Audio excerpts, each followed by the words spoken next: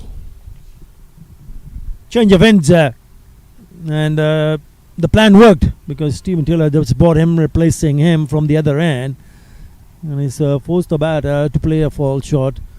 So it's a good start for Atlanta Fire.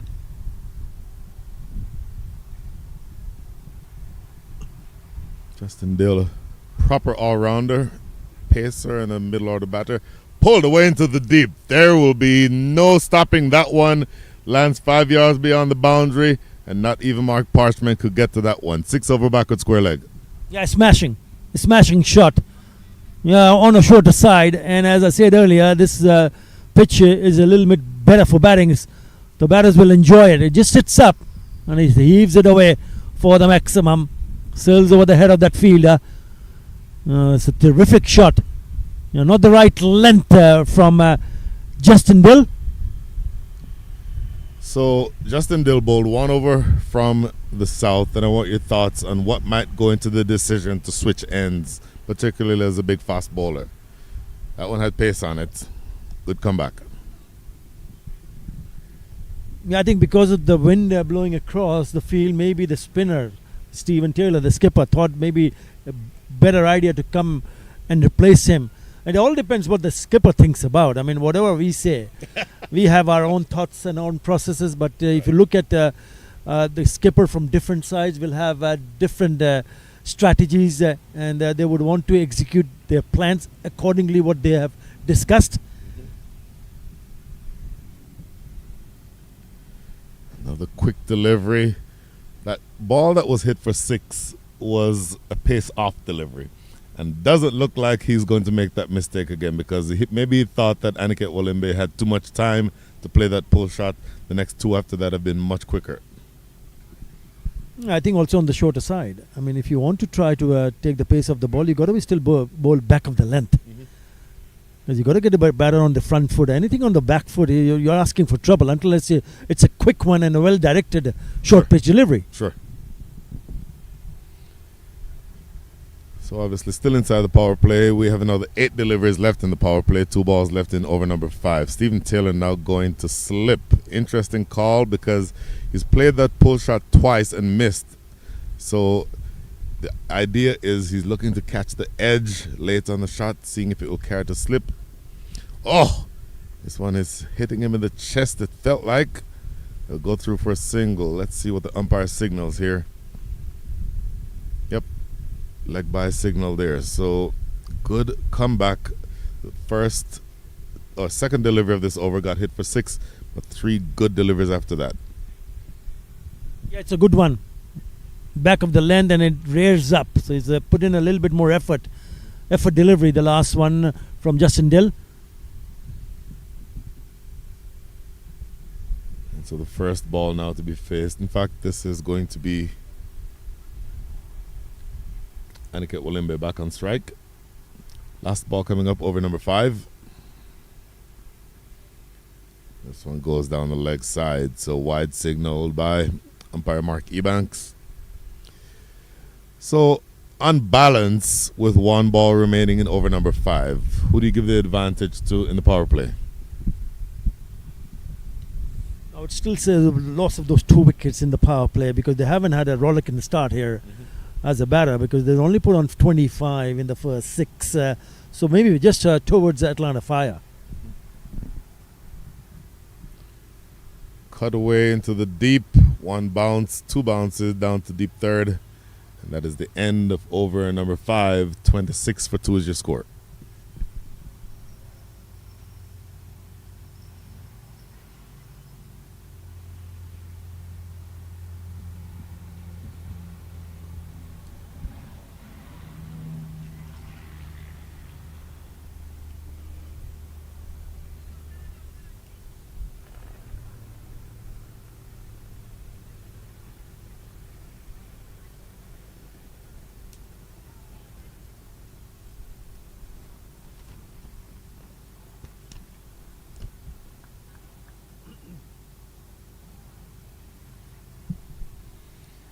So left arm orthodox from the southern end. This is Emilio Alfonso. seen the left arm orthodox spinners have great success this morning. Of course, we're playing with a different pitch now. Sure, so one more over of the power play. And 𝗂𝗂𝗂𝗂𝗂𝗂𝗂𝗂𝗂𝗂𝗂𝗂𝗂 left arm orthodox. Captain Stephen Taylor is at first slip, so he's looking to have the ball pitch and leave the right-handed batters. 𝗂𝗂𝗂𝗂𝗂𝗂𝗂𝗂𝗂𝗂𝗂𝗂19 from 17. Oh my goodness, we did not need Stephen Taylor a slip for this one. He plays all around the straight delivery and is cleaned up 26 for 3. Yeah, definitely Atlanta Fires on the top inside the power play. Again, just a single over from Stephen Taylor. And remember, he picked up a wicket of the last ball that he bowled. And even then, he's made the change to bring in another spinner. So I think this is a really good move because Amila has picked up a wicket in his very first ball. A poor shot in the end because he's trying to whip it away on the onside, playing against the spin. And in the end, it goes and rattles the stumps. So another wicket falls. Carolina smashes 26 for 3.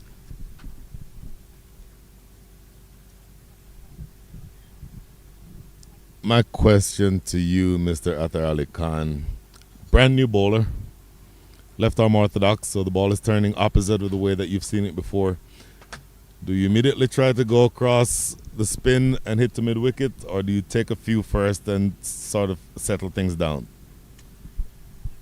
You got to take a look. You've got to take a look. You just came in and you're up against a bowler you've not seen. It's the very first delivery, and I think it was poor shot selection. So you got to put the blame on the batter. So the new batter in is Namish Reddy Guram. Again, left arm orthodox 𝗂𝗂𝗂𝗂𝗂𝗂𝗂𝗂. Good delivery. Just in that channel outside off. A dot for ball number 2.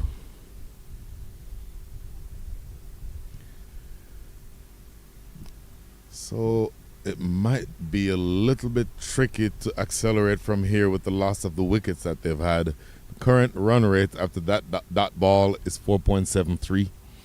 4.73 projects, assuming they bat all 20 overs at that rate, to a score of 95. And they'll want probably 30 or 40 more than that. Flatter and quicker through the air. Another dot ball has him at sea here. It's turning out to be a really good over from Amila. Just needs to be a little bit straighter. And what it appears that he's doing is he's changing his pace, tossing some up, pushing some more quicker and flatter. And as of right now, Namish Reddy Guram not quite able to read him or to pick him. Plays this off the back foot. Stopped in the backward point area and he gets off the mark with a single. So he will retain the strike. End of over number 7, or 6 rather, that's the end of the power play. Score is 27 for 3.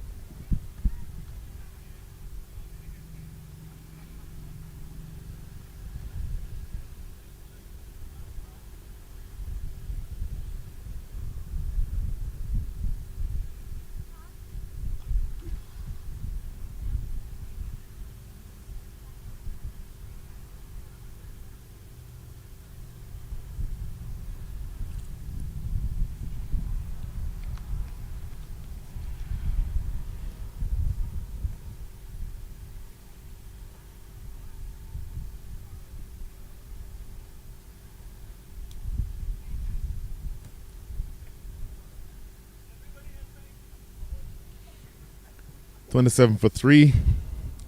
Power plays in the books. And the change in bowling from the northern end, as this is going to be Gulshan Jah take up the attack. Carolina Smashers have struggled to get something going offensively. Had a couple of good strokes. But all in all, they've been tied down by a good bowling Atlanta Fire attack. Gulshan Jah, right arm over the wickets. Pulling out his run up here. Yeah, these innings have gone nowhere. But the problem is that when you have 2 new batters at the crease all the time, it's not a great sign. 27 for 3. Well, they've got to find someone, a pair, to be at least there for another 5-6 overs.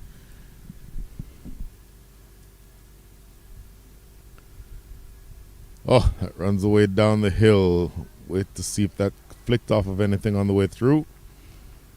They'll scramble through for a couple. Watch the umpire. No, these are wide, so that's 3 wide. So that will help inject some energy into the ability to put together a total that they can defend. But as of right now, they're far away from doing that.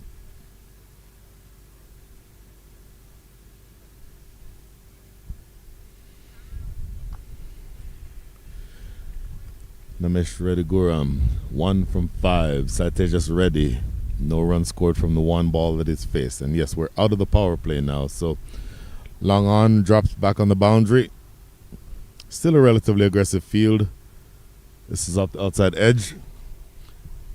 Goes down to deep third for a single. So runs coming in ones here.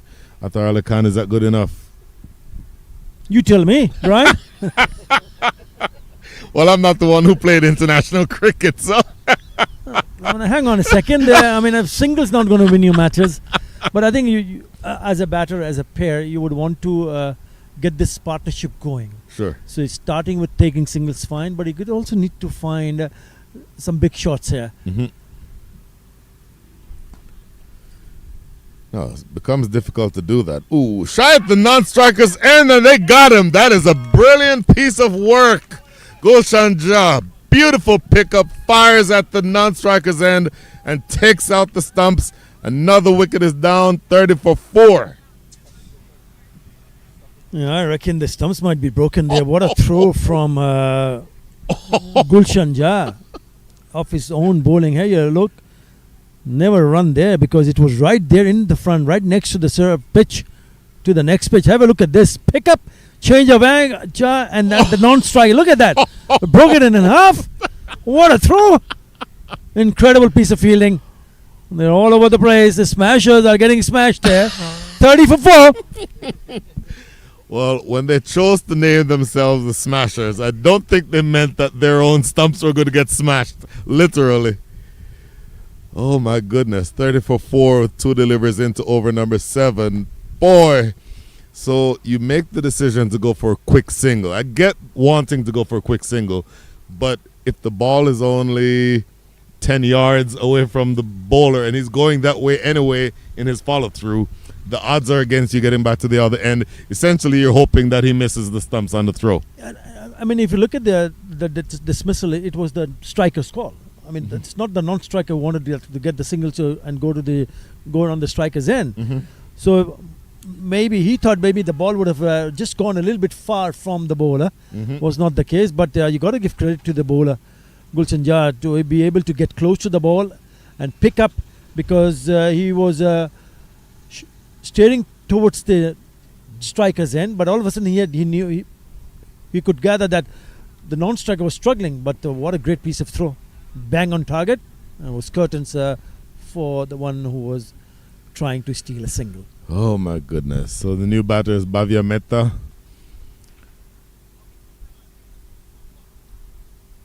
And as you mentioned, as that ball is played down to deep third for a single, you're always batting with brand new batters. So nobody's settled. Nobody essentially has a good read of the pitch. And so that limits your ability to sort of accelerate as you go through this innings. Yeah, it has been a struggle. And they need to find someone, at least someone, who can just hang around for a while. Bhavya Mehta, Saite just ready. They only faced a couple of deliveries between themselves.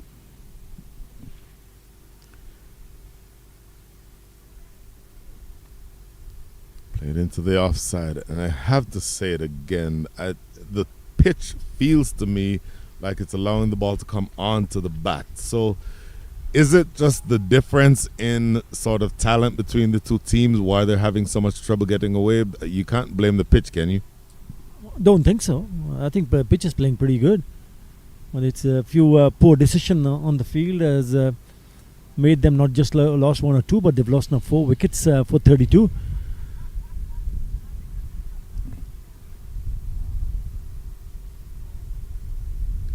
Good delivery.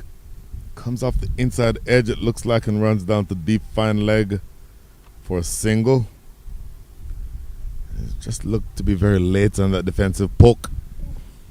Yeah, the this surface is definitely, it's got a bit of a carry for the seamers also, because if you're willing to bend your back, the ball will carry nicely onto the keeper. So it hurried the batter in the previous delivery, probably thinking that it might be coming that quick onto him. Some good stuff from the bowler, 𝗂𝗚𝗃𝗃.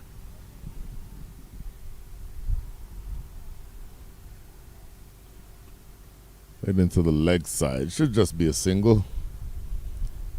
A single that brings you to 34 after 7. You're short of 5 runs and over, still scoring at the rate of 4.86. Last 14 coming up, 34 for 4. So this is going live at 𝗏𝗏𝐶 Sports Live, right? What about that? No idea. I don't know what's going on. Oh no, they're showing this because of the file.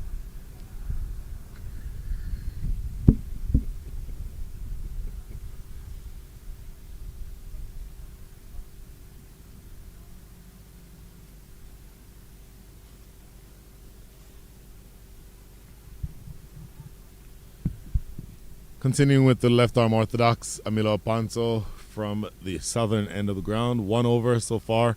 1 for 1 are his figures. 𝗵𝗵𝗃𝗃 2 from 2. 𝗧 just read it 3 from 4. So not a lot going with the bat so far for the Carolina Smashers. Oh, great delivery. Drawing him forward. Not able to get any bat on that 𝗵𝗵𝗃𝗃. They're struggling now. They need to find ways to rotate strike, and also on the way to rotating the strike, they need to pick a few boundaries here, because this innings has gone nowhere. Again, a dot.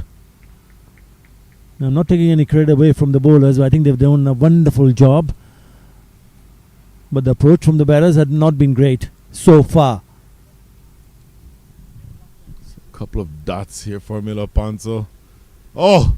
Did that come off the edge? Didn't carry in either way, but once again, asking a couple of questions outside that line of off stump.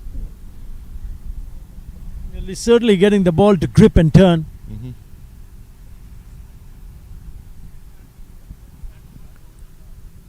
More confident looking stroke that time. And they do well to pinch a single. That's well played. The fielder backward point at a few yards to his right. They end up getting a single, but you need much more of that at this stage. It's another good piece of fielding from 𝗂𝗚𝗃𝗃, because he's the one who was involved in that run out with the picking up of his own follow through and smashing the stumps at the non-strikers end. Literally smashing the stumps. So deep backward square leg going into position. Again, you're outside of the power play, so you can be more defensive if you'd need to be. Oh, half-hearted sort of. Not sure how to describe that shot exactly, but not making any contact with it. Last ball coming up. Only 1 run from the over so far. So he's bowled 11 deliveries. 𝗲𝗏𝗂𝗃𝗃 only conceded 2 runs. And on the 12th, he knocks him back. So that is wicket number 5. Well, if they bowled him out yesterday for 42, what is the first inning score going to be here? Your guess is as good as mine. Again, 𝗲𝗏𝗂𝗃𝗃 bowling it fuller, and as I said earlier, attacking the stumps. And the batter had no clue whatsoever. Stuck in his crease, neither back nor forward. Just playing down the wrong line. Half of the side gone back in the hut for the Smashers. It's 35 for 5 after 8.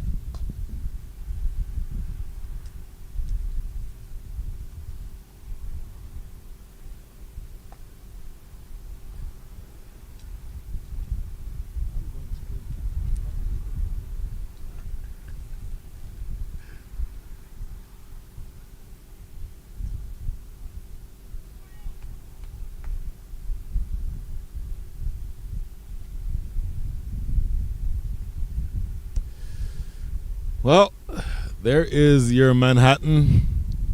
3 tall buildings, but apart from that, several bungalows. And each of those bungalows with a dot on the top of it tells the story. Really good bowling so far for the Atlanta Fire. The Carolina Smashers finding it difficult to get going Gulshan Jah back for his second over. Took a wicket, of course, earlier with that brilliant run out. Doesn't get credit for the wicket, but the wicket fell because of his efforts. Wanted a single there, but not given or not able to pinch one. Yeah, they look a good unit here, don't they? Atlanta Fire. And they've been on the mark. There's a couple of good overs. But then, as you rightly pointed out, Brian Walters, it's the wickets that has hurt them badly, Smashers. The bowled good line and lengths. We've seen the spinners, what they've done. The spinners have picked up 3 wickets here. And the seamers have done really well to keep it tight. Oh, trouble here. Oh, a better throw might have asked a question or two. Does end up getting back into his crease, but the pressure is building. That's when you start seeing that indecision running. Do we go? Do we not go? A direct hit there could have had him back in the hutch. A really good backup. We saw the throw to the keeper. It was a little bit away from the keeper, but we saw that fielder from D square leg to come closer to ensure even it get past the keeper, runs were not made. What a great delivery, fizzing through to the keeper. No run there. Rajdeep Darbar is the man with the gloves on, and a good 3 deliveries here for Gulshan Jah. Yeah, the kind of pace he's bowling at, the kind of carry we've seen and gone past the bat in the last delivery. Get a slip in place, put more pressure, because they've already got the top 5 back in the hut. So not a bad idea to get a slip in place at this stage of the game. Stephen Taylor, the man at extra cover. He is the captain. I'll say more about him in a second. Stroke right past Stephen Taylor himself, and that goes away for 4. That is more what you want to see. Oh, that's a cracking drive. That is a lovely drive of the front foot. The length was there on a good stride in from Bhavya Mehta. Just have a look at this shot. It's on the up. It's a big booming drive. They need a few of them now. Need plenty more of those. The reason I brought up Stephen Taylor in the conversation about slips, and let me know, let's see if you remember this. Down the leg side. Oh, that came so close to hitting the helmet.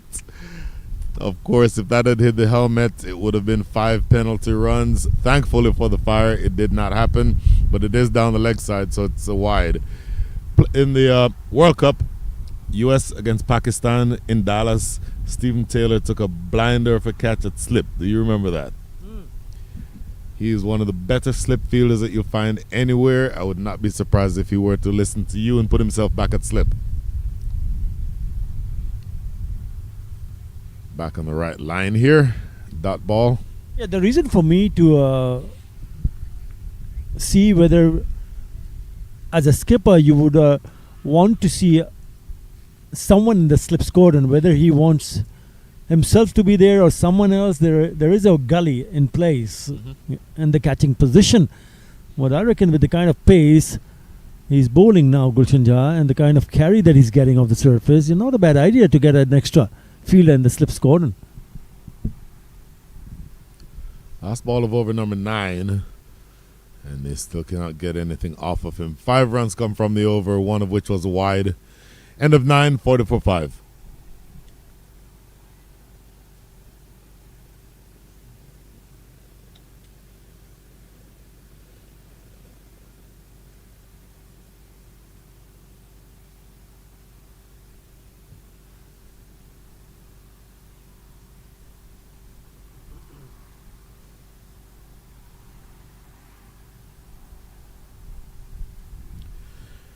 Third over in a row here for Milapanso.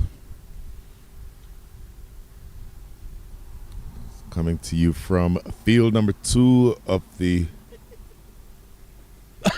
Fire and Bear Sports. Why are we looking at me? He's the one you need to be focusing on, not me. I'm nobody. There it is. Zoom in, zoom a little bit more. More. Now to the left, there it is right there. That is the man himself. Athar Ali Khan, ladies and gentlemen, who was kind enough to leave coverage of India and Bangladesh to come all the way to Atlanta. to help us cover the Atlanta Open. And 𝗿𝗺𝗃𝗂𝗃, it speaks a lot to your dedication to several things, not the least of which is the assistance for the development of cricket in this country that you have sacrificed to be here with us this week. It's been an honor and a pleasure, to be very honest, Brian Walters, to be here and to be a part of this tournament, the Atlanta Open 2024. Ooh, sweep. Aggressive shot. You like the intent. Doesn't make it all the way to the boundary. They'll come back for the second. Took off running late, actually, but they'll get there in the end. So more of that, please. Yeah, that's one of the better options because he's picked the length very quickly. Because it's got to be the right length to play that conventional sweep shot. So 3 deliveries in. This is the 3rd over being bowled by Miller Ponzo. His figure so far 2 for 3. So he's had the ball 2 for 5 rather. So he's had the ball on a string, the proverbial string. A dot here. And that puts us in the position where we're 2 deliveries away from the halfway point of this innings. 5 down. How far do they get is the question. Down the leg side. Good piece of keeping. Wide signaled by not only umpire Brian Kane, but umpire 𝗿𝗺𝗃𝗂𝗃.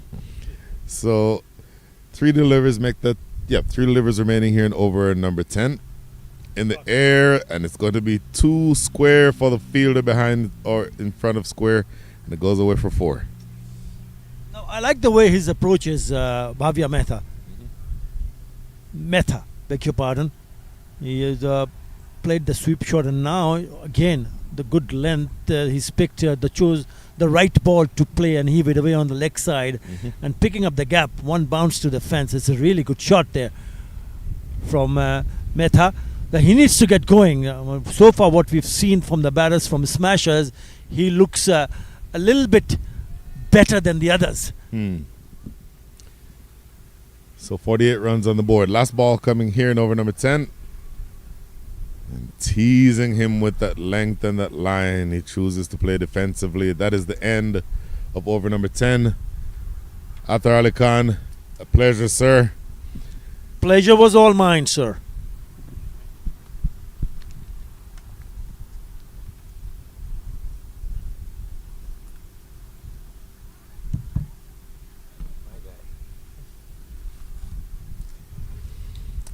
And we go from one experienced, handsome cricketer to another.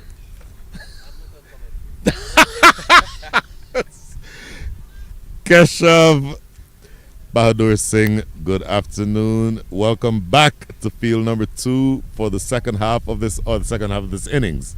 Good afternoon, Brian. Thank you for the introduction, and definitely in high esteem to receive such praise from you. Stop with the A compliments. man of your high stature.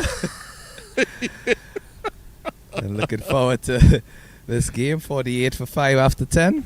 What are your thoughts on how that first 10 overs went? The first 10, I think Carolina Panthers, that's a football team, an American football team. The Carolina Smashers would have preferred if instead of 48 for 5, they were 72 for 2. I think they've lost too many wickets. And this is a new bowler, by the way, coming in now from the northern end of the ground. This is Fani Simhadre. Left arm, not anywhere near as quick as the other pace bowlers who bowled already, but he led the minor leagues for about 2 seasons, if I remember correctly, in wickets. He is a wicket-taking bowler. Do not let the lack of pace fool you. He's deadly accurate. He changes pace with subtle variations. He can be very difficult to get away. Well, you know what they say about left-arm fast bowlers. I mean, of course. Once you're a left-arm fast bowler, that's half the battle right there. Correct. I think wicket-taking is synonymous with being a left-arm fast bowler. Slow through the air, play it down to long on, should just be a single. So how do you reconstruct, maybe reconstruct might not be the right word, how do you start putting together a total that you can try to defend? 49 runs on the board, you're down to the last 59, make that 58 run balls left in the innings. how do you start building towards something that you can defend? Well, I would say at this stage they should just look to rotate the strike, try and get those ones and twos and put away any bad balls. But definitely they don't need to take any unnecessary risks or play any unorthodox strokes to cause further damage. Slow through the air, struck away just wide of long off, but a good strong throw from the deep means that just one run has been scored. So I like the idea of rotating the strike. Hopefully, with 5 wickets down, the batters who are still to come can get that memo. But at some point, you need to see if you can put a big total on the board. Oh, good Yorker. And that's a good piece of keeping behind the stumps. That's Rajdeep Darbar. Good work there to prevent that one from going away for runs. Yeah, I think if it passed the keeper, it would have certainly sped away to the boundary. So, excellent attempt from the keeper. And in terms of batting first, we have seen this surface in the second game. Ball carrying through a bit more. Ooh, that may be the quickest delivery that I've ever seen 𝗂𝗎𝗓 Mahadra bowl. Bent his back that time. Didn't get the line right, but again, that's the variety that I was talking about. You're expecting military medium, and then he can do this. Not anywhere near the quicker bowlers in the tournament, but that would have surprised the batter. Slower ball this time, a swipe and a miss. He played about a week early. 2 runs come from the over. 50, make that 3 runs from the over. 51 for 5 is your score. It just goes to show you the importance of variations. Extremely quick delivery followed up by one that was very slow. And the batsman missed both, in fact. Quick one was unfortunately badly lined, as you said, so signaled a wide, but another one was a dot delivery. And what I like about him is that his run-up is short, but smooth and fluent. It just seems to be about 10 or 12 footsteps when he reaches to the crease, but very fluent indeed. Well, left-arm fast bowlers aren't all built the same. Some have run-ups that start beyond the boundary line. It's like, a freight train coming from the distance, if you will.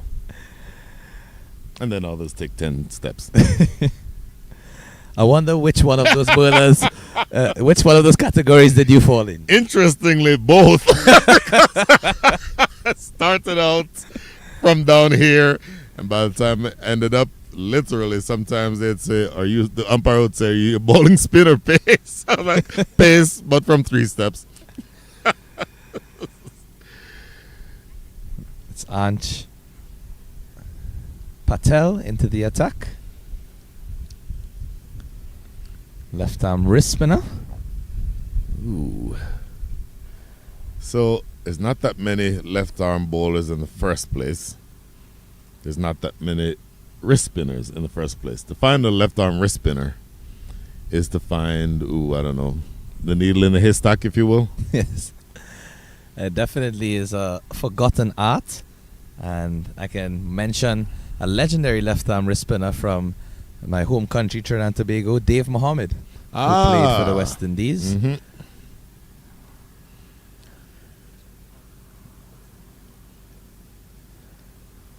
also just a throwback to the past, Inchan Ali. Way, way back to the past. Yeah, legend from Trinidad and Tobago. In fact, you were not born. No, definitely not.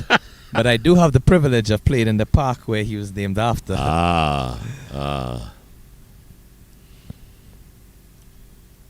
Oh, knocked him over. Yet another batter is clean bowled, and the wheels continue to fall off of the vehicle here for the Carolina Smashers. They're 52 for 6. And that's an excellent delivery from Patel. And you can see just running wideish off the stumps. And that was a googly, in fact, pitching outside of the off and going through the gates between bat and pad and hitting the top of off stump. It really is refreshing, I must say, to see that variety from the youngster, because left arm wrist spin is nothing easy to do. Everyone associates, right arm leg spin being difficult, but from my colleagues who bowl left arm wrist spin, it's chalk and cheese. It's a totally different game. Every once in a while, I'd get into the nets and just mess around to see if I could do that. It is exceptionally difficult. Can you replicate the action? Yes. Can you get it to land in the same zip code, 2 balls in a row? No. So to be able to bowl a googly that starts outside the line of off stump, obviously with the left-hander bowling wrist spin, it's turning away, the stock ball is turning away from the left-handed batter. To get this one to come back in and kiss the top of off is a brilliant piece of bowling. The youngster striking in his first over. Captain Taylor just making a minor field adjustment. Sending the long on fielder wider to his right. And that's exactly where the ball goes towards. So smart thinking from the captain. Of course, somebody with all of his experience. You wouldn't expect anything less. Oh my goodness, yes. Stephen Taylor with loads of experience, if I remember correctly. Well, look, I was on the board from 2012 to 2014. He was playing for the team then. So he's definitely been around for a while. Ooh, asking a question outside the line of off. That is the last ball of over number 12. 53 for 6 is your score.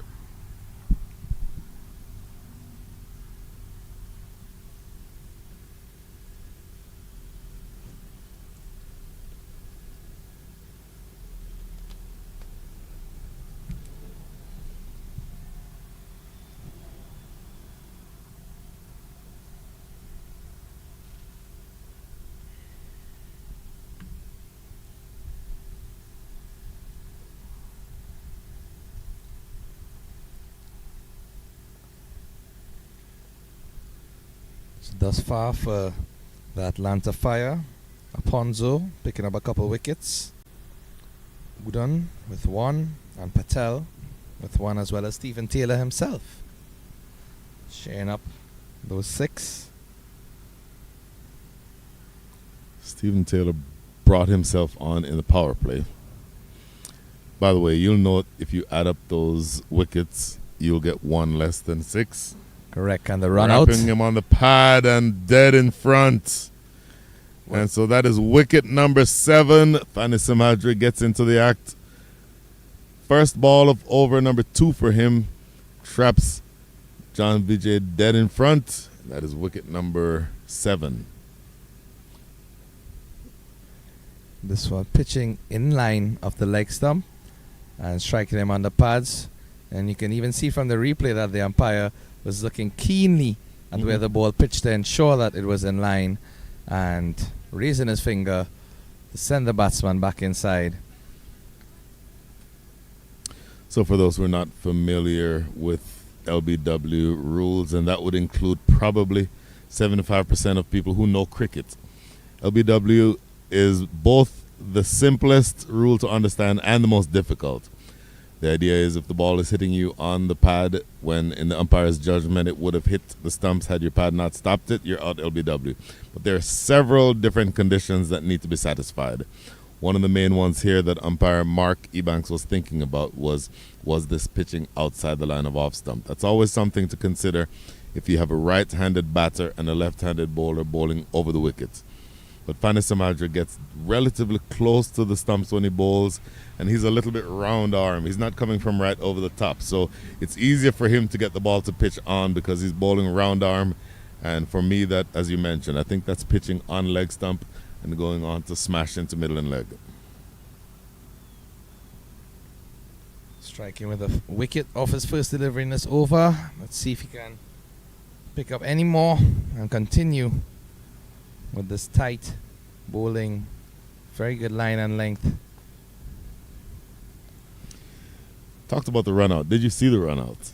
Unfortunately, I did not. I was across on field 1 observing that game. Then you missed about the most exciting piece of video that I've seen in a while. I'll tell it to you after this ball. Defended for no run. In fact, they'll go and pinch a single. That's good running.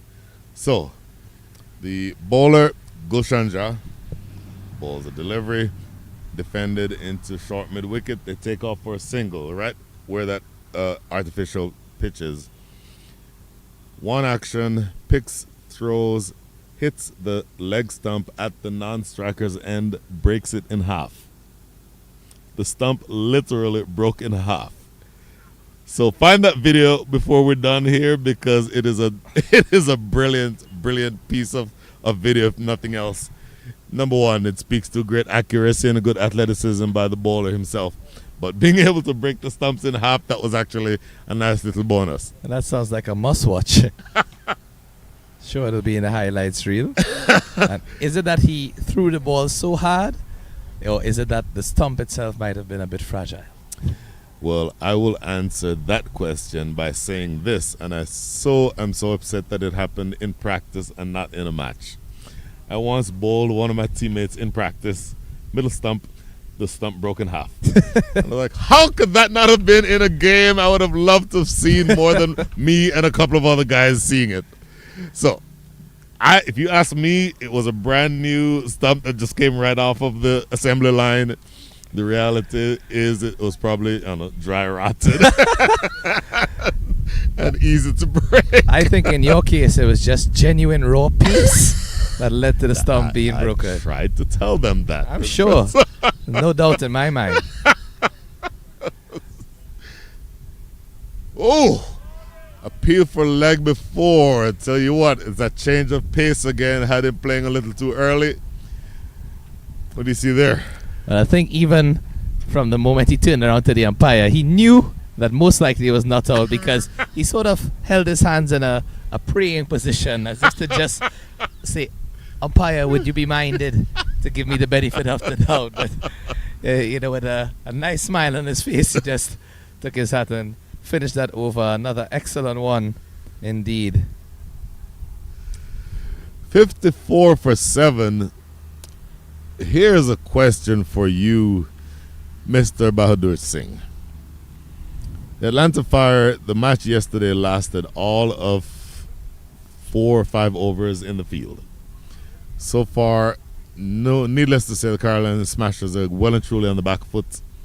And whatever they score, you get the sense that they will not necessarily, the Atlanta Falcons, the Atlanta Fire, they won't be tested in chasing the runs. At least that's what you think. Yes, exactly. If we are going based on what we saw yesterday, they are going to chase down these runs. Probably within the power play, depending on the score that the Smashers finish on. Do you think that they have enough match practice so far? That's a great question as well, because when you come to play against the teams that are a bit more difficult, with tougher opposition, it will be a true test of their mettle and their strength. I recall some coaches used to say back in the day when I was training as a young cricketer myself that it's all good to win and win comfortably, but sometimes the biggest lessons that you learn is through losses. And not to say that you want to lose, but you don't want to get complacent in winning, which is, I think, is the main point. Good strike down the ground. That's going to go for 6. I'll tell you what, that was a shot of intent by Viametta. Now up to 21 from 26, 2 4s, and that 6 that you just saw. All is not lost yet for the Carolina Smashers. Well, just as you mentioned the issue of complacency, we don't want the Atlanta Fire to basically loosen their stronghold on the batsmen of the Carolina Smashers. That delivery was just tossed up and there to be hit. And granted, the fielder is out at long on, and a tall guy at that, but it really was a comfortable shot and got it cleanly over the ropes in the end. So what adjustment is made here? Down the ground, won't get all the way for 4, and in fact, they may be able to come back for 2. Thought 2 might have been on.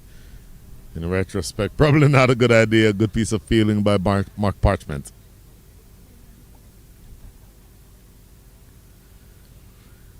So 8 runs from the over already. Last ball coming up here in over number 14. Dead bats this one. No run. 8 runs from the over. Productive one by relative standards.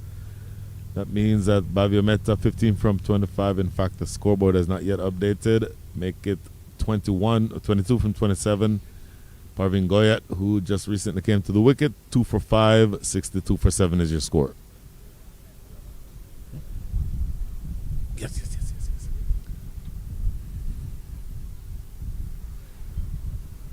So here's the run out we talked about. Clean pickup. Fire. Bang! Wow.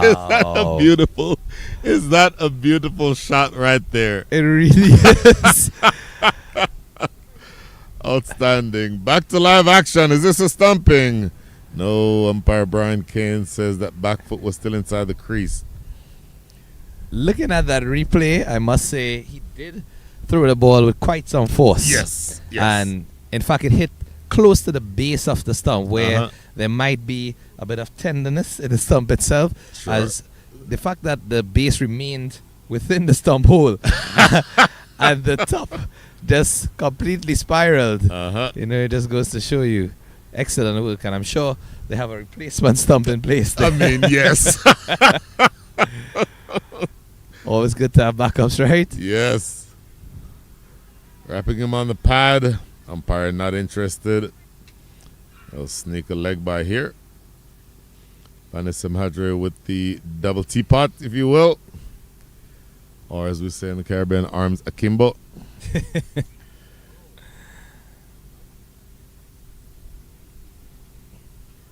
So runs are at a premium. You saw that one nice shot in the previous over that went for 6. But all in all, the scoring rate is only 4.4. You're going to need to accelerate past that. The current run rate projects to 88 runs. Slow it through the air, 𝗵𝗡 𝗪𝗃.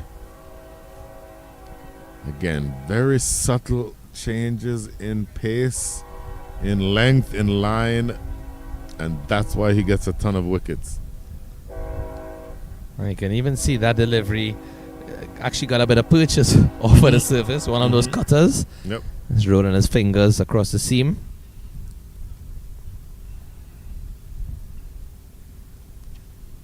Yo, he can take that easy as you like. That time Parvin Goyat playing way too far out in front of his body and gives the simplest of return catches to 𝗵𝗡 𝗪𝗃, 63 for 8. Can you ask for an easier quarter and bowl? It was actually going in the direction of his follow through as well. Because, you know, many times bowlers have to readjust. And as you see, that delivery held in the pitch a slight bit, and he was very comfortable going away to his right. So, unfortunately, the batsman has to go. I think he premeditated that shot and played a bit too early, which led to his demise. But really tough going here for the Carolina Smashers. 63 for 8 and 14.4. And it brings Varun Papuri to the crease. So 𝗵𝗡 𝗪𝗃 warming up. Varun Papuri joins Bhavya Mehta, who's 22 from 29. But boy, do we start lowering our expectations? Do we say, let's get to triple digits and see what happens? Or do we say, let's bat out the 20 overs and see what happens? Well, I think at this stage they have on or around 32 deliveries remaining in the innings. Even if they were to get a run a ball, they would reach up to 95. So 5 runs short of that 100 target. Seamlessly doing that math. That was impressive. It's just your energy and aura that's rubbing off on me. You know what? I'm going to stop giving you compliments. What is this? Appealing for a leg before. Umpire Marky Banks is not interested. And 𝗵𝗡 𝗪𝗃 now into, in fact, last ball for his third over. See what happens here. Ooh, that was close. The question that umpire Marky Banks would have had to ask is this outside the line of off stump? Yep. I think he decided that it was, giving the batsman a benefit of the doubt. Oh, bang on target with the Yorker. It's such a good delivery. A good ball to end over number 15. End of 15, the score is 63 for 8. And they're really not making it easy at all for the Carolina Smashers with those sort of deliveries. We have seen the full bag of tricks on display from one of the bowlers. Whether it be a spinner, you're seeing full variations, and not just variations in terms of turning the ball both ways, but also using the crease and the position of their delivery, sometimes going closer to the stumps and creating that angle, whereby sometimes they also go wide off the stumps and just makes a different element for the batsman when he has to play the ball. You can face the same type of delivery from those two different angles and you'll get two different results. So Mehta on strike. And that's wide outside of the off stump and gets a healthy bottom edge to run to the boundary. In fact, it doesn't touch the bat at all because byes are being signaled by the umpire. And that is indeed a great blessing for the Carolina Smashers. Sure, they would happily welcome that 4. So byes are signaled. Stephen Taylor was in with a shout to be able to dive and stop that. I'm wondering why it wasn't wides. And by the way, that I'm being harsh because obviously I didn't see the signal. Not obviously, but right in line with me right now and Brian Kane is the fielder number 7. So I couldn't actually see what he was signaling. Well, from looking at where the ball pitched, it seemed to be just within the wide line. But I think after it passed the wide line, it turned away from Stephen Taylor with the natural angle, that being the googly to the right-hander and the left-arm wrist spinner.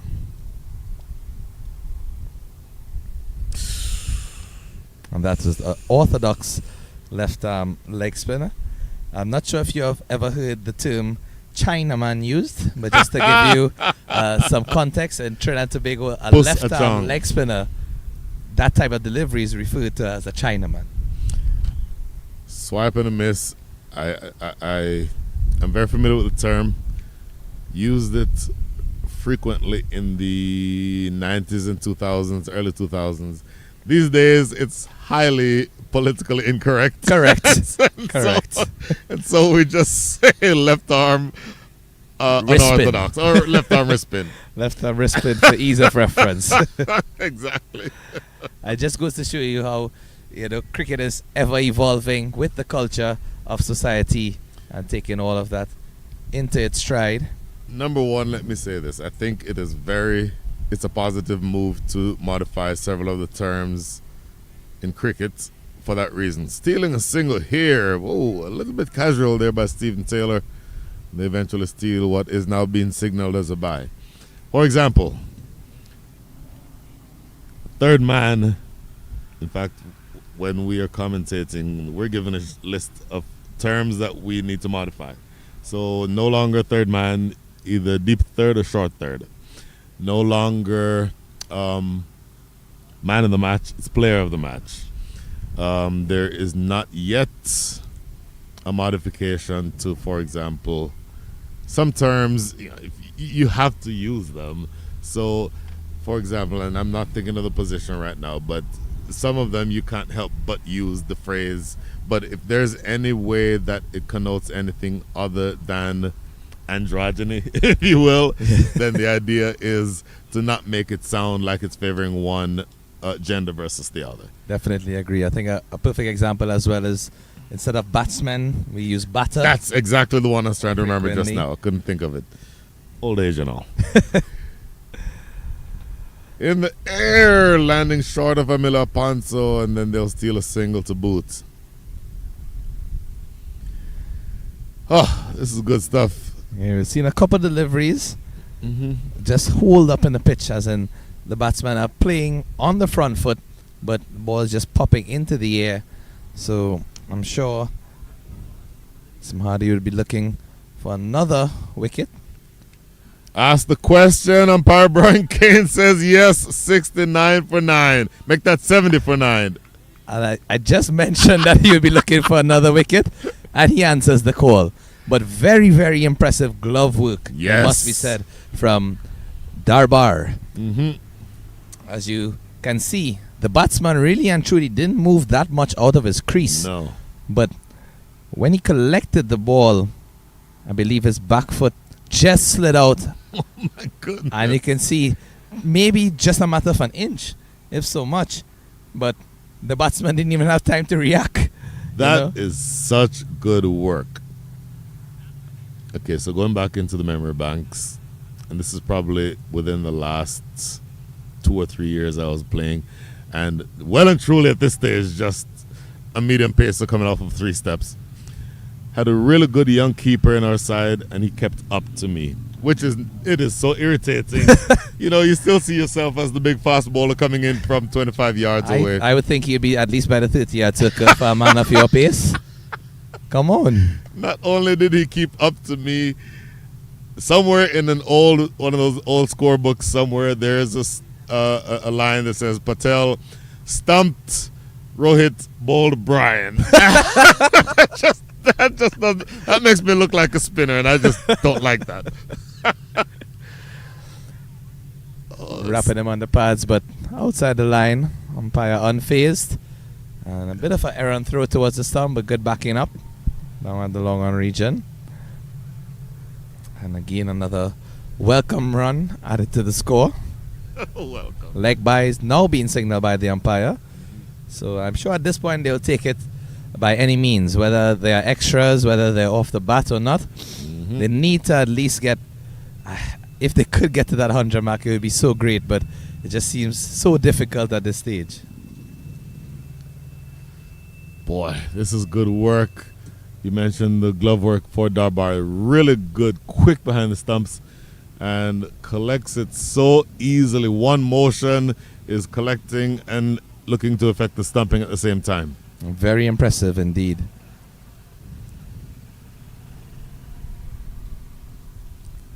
And he's bowled him. Strikes again. Does Fani Samardi and gets his 4th wicket, is it? Yep. Yes, 4th wicket indeed. And I think he's just checking the keeper to ensure that he's all right. I'm not sure if the bails actually flew into the face of the wicket keeper. All of the players just gathering around him as we take a look on replay. Hitting the top of the stump. And yes, I think that bat swinging afterward, I think, is what got him. Inadvertent, of course, and I would think completely accidental, but he gets to wear one. At the same point. So, Samardi, 3.5 overs, 1 made and 4 wickets for 5 runs. And definitely the pick of the bowlers for the Atlanta Fire. And as we take a look at the scorecard, in terms of the batting scorecard, firstly for the Carolina Smashers, top score of 23 from Bhavya Mehta and Aniket Walimbe, 19. The second top score, third top score actually being extras with 15. So it's a very unique situation here where you only have 2 players reaching into double figures, and the rest of scores 0, 4, 3, 2, 1, 2, 1. Wow. So very binary looking scorecard here. Talking about the bowlers, dominated. Second name from the bottom, Fani Simhadri, 3.5 overs, 1 maiden, 4 for 5. Is that a misprint? Absolute brilliant bowling from Fani Simhadri. And again, if you want something done properly, you ask a left-hander, because Amila Panso is the second best bowler on the day. 3 overs, 2 for 10, 1 wicket each. In fact, 1 wicket for Ansh Patel, 1 wicket for Shaifuddin. The only man who does not, 2 men don't take a wicket, Justin Dill, 2 for 13. And even though Gulshan Jah does not take a wicket, you saw that run out that we talked about earlier. So, boy, we may get paid for a full day's play and not actually do a full day's work today. Because you're all out here in over number 17, and you would not think that they would need 20 overs, the Atlanta Fire, to chase down this total. Given the fact that they chased down the total yesterday of just over 40 runs and within a few overs, I think 4 to 5 overs, I'm pretty sure they'd be looking to repeat that sort of feat. Sometimes, teams tend to vary their strategies and they tend to mix up the batting order, but I don't think it would be the case in this innings. I think they're going to go out with the intention to win as quickly and as comfortably as possible. Well, to that point, if we look at the points table, look at the Atlanta Fire, and the number one thing that jumps out for me on this scorecard, as we look at, you can't see it on your screen, but the net run rate that the Atlanta Fire has is 8.6. When have you ever seen a net run rate of 8.6. The next highest net run rate on this in this entire tournament is 4.5. And that tells you that if the Atlanta Fire can chase this, I don't know, in, let's say, 71 runs, let's say they chase it in 8 overs, 9 overs, they will have such a stranglehold on the number one spot in this entire tournament. Because even for those of you who are not familiar, net run rate essentially is the number of runs that you score divided by the number of overs that you bat. And then you do the same calculation for your opponent. The difference between those is your net run rate. Needless to say, the higher the net run rate, essentially the more dominant a team you are. So, another short day for us, you would think. But a short break at this stage because we're going to have a little bit of a break for the groundskeepers to do what they do. So maybe in about 10 minutes or so, we'll be back to see how quickly the Atlanta Fire can chase down 72 runs. Signing off for the moment from the 𝗵𝗵𝗃𝗃 Cricket Complex in Ryder, Georgia. See you soon.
Welcome back to the 𝗵𝗃𝗃 Sports Complex in Rydell, Georgia. Carolina Smashers and Atlanta Fire.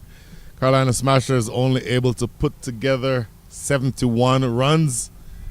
And you would think that the Atlanta Fire would not have much trouble getting to this target. Stranger things have happened in cricket though, and all the Carolina Smashers need is 10 good balls. You can get 10 good balls quicker than you can get 71 or 72 runs. Immediately starting off here, this is the left arm pacer Aditya Padala. First ball cut to backward point for no run. This is Rajdeep Darbar and Gulshan Jah who is opening the batting for the Atlanta Fire. Not a whole lot in terms of a target that they need to get. And you would think that under the current circumstances, they could treat this as batting practice, and this is whipped away off the hips down to deep backward square for 4. So 4 runs to start over number 2, the second delivery of the innings. I said the second delivery of the over number 1 worked away for 4, off and running, 4 runs on the board. By the way, this is Brian Walters. I'm with you solo for the time being. At some point, I should have a partner. But for the time being, 4 runs on the board, so you need only 6 to 8 more runs. Not a very big chase, obviously, and you're looking to make sure that you just make an impact some way. That's what you need to be thinking if you're the Carolina Smashers. Yes, they only have a small total to defend, but your idea is to at least make the Atlanta Fire work for these runs. You want them to at least be challenged in some way. Make them get out of second gear, because they can, in theory, get these runs without much fuss. They're a good, strong batting side, and your job here is to make them at least work for it. Into the deep, they'll jog a second run here. In fact, another single. So 5 runs on the board already. Your target, again, is 67 more runs. Came in needing 72 runs to win this match. You're inside the power play. No more than 2 people allowed outside. There is a fielder at deep cover, and there's a deep square leg. So you're protecting the boundaries square, which means that mid-on and mid-off are inside the circle. So you don't want to be too full here. You don't want to be too short. Ooh, fizzes by the outside edge. They'll be able to sneak a bye here, I believe, as that's not collected cleanly by Bhavya Mehta. There's a signal from umpire Brian Kane. So you get a bye, and 1 ball remaining now here in over number 5. Over number 1. 5 runs on the board. Make that 6 runs on the board. And you don't have very many runs to defend, but the idea is to at least, again, just make them work for it. Last ball over number 1. Cut away over the top for 4. That's a good looking strike. Gave him just a touch of width, and he climbs into it. Rajdeep Darbar. 5 runs before that. With that boundary, he gets up to 9, and the score is 10 without loss.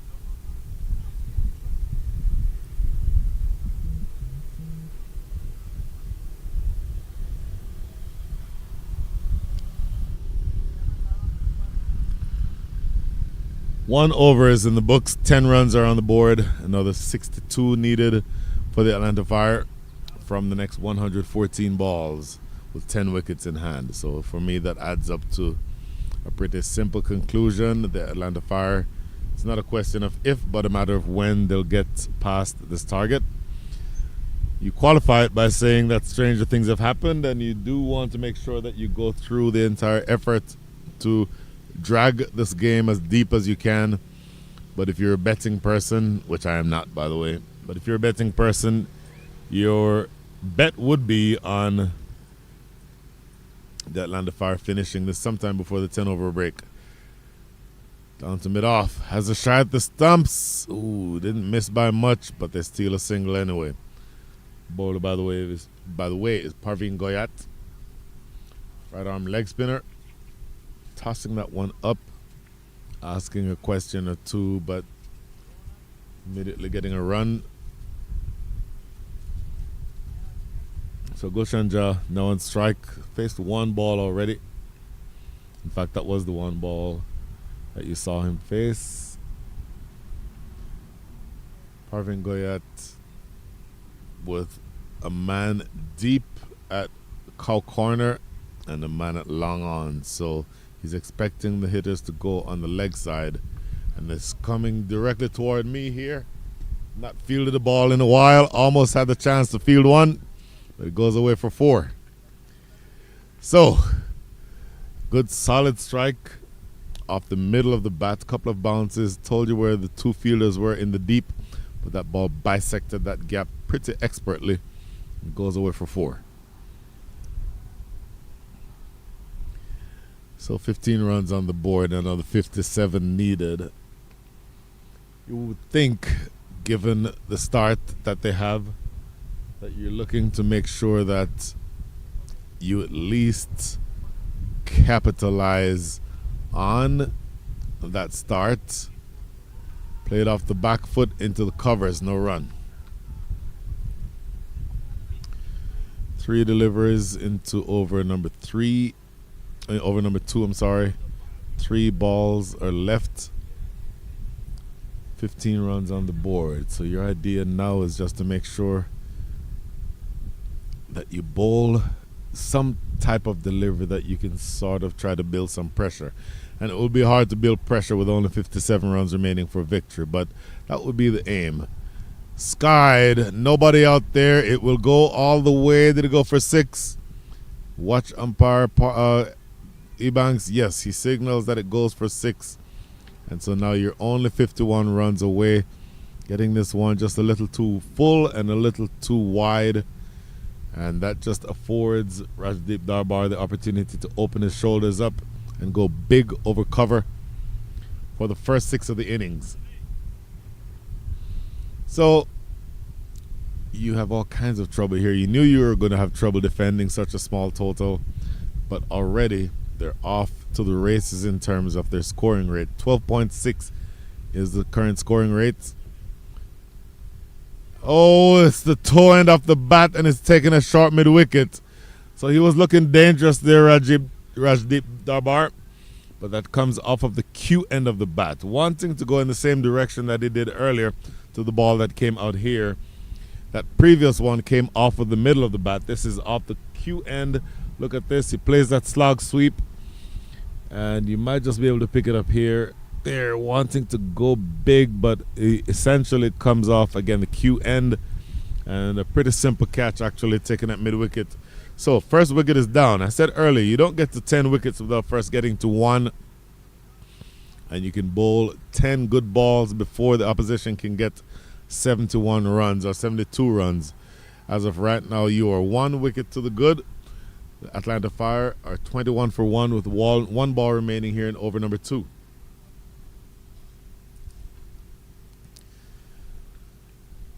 So the new batter coming to the crease is Mark Parchment. Mark Parchment has been around a while. Played his first class cricket in Jamaica.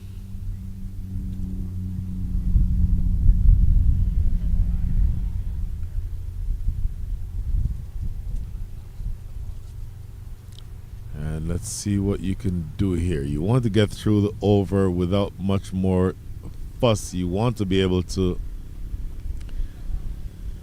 if possible, build some more pressure. You've certainly already taken 1 wicket and you want to get to the point where you actually have the Atlanta Fire have to work for these runs. So let's see how Mark Parchment can go here.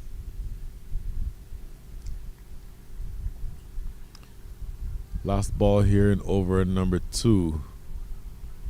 Outside the line of off. Too far outside the line of off. Mark Parchment, I mentioned that he played his cricket in Jamaica, went to Monroe College in Jamaica, plays this lovely shot through extra cover for 4. High front arm, no flourish whatsoever, just timed it to perfection, and it races through that extra cover area for a boundary. So a wicket falls, but you do get one more run. One more boundary. That lovely 4 through extra cover for Mark Parchment. 46 more runs needed. After 2, the score is 26 for 1.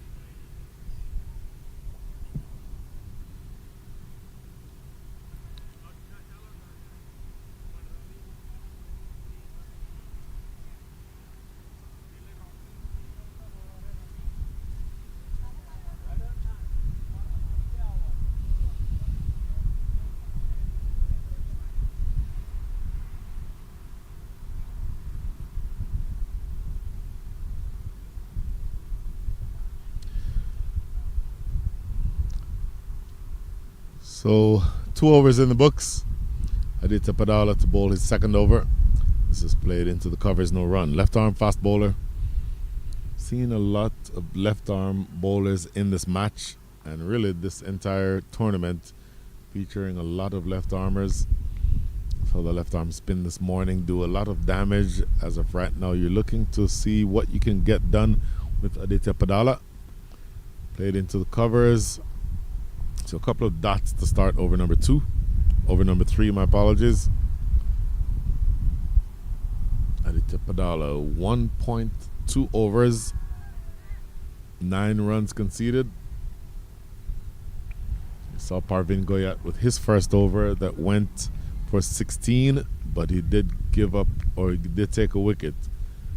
And in the meantime, stringing together a number of dots here, which is exactly what you want to do. As I said earlier, even though they only need to score from here the rate of 2.63 to win, which is not very much at all, doesn't require a whole lot in terms of dedication or in terms of flourish, but it does mean that you want to have to make them work for it. That is cut away behind point. That's a good looking shot for Gulshan, and it goes all the way for 4, so maybe just a touch too wide that time for 𝗿𝗂𝗃𝗂𝗃. Looking at this replay, you'll see here, yeah, definitely too wide. Even though it was coming into him, it started from too wide a line, and then the length was short enough that you could easily get onto the back foot, which is exactly what Gulshan did. Just want to make sure that you get that ball just a little straight. I don't want it too straight, but certainly straighter than the previous one. That's a good ball there. Played to backward point for no run. And so you're down to the last ball here in over number 3. 4 runs from the over so far. 1 ball remaining. 30 runs are on the board in the equivalent stage, meaning 1 ball remaining in over number 3. The Carolina Smashers had 15 runs on the board. And so essentially the Atlanta Fire have doubled their output, the output of the Carolina Smashers. So the question you're going to ask is, when do they overhaul that total? It's probably not too far away, because that goes through extra cover. A good firm stroke off of the middle of the bat going through extra cover. So 8 runs come from the over. At the end of over number 3, the score is 34 for 1.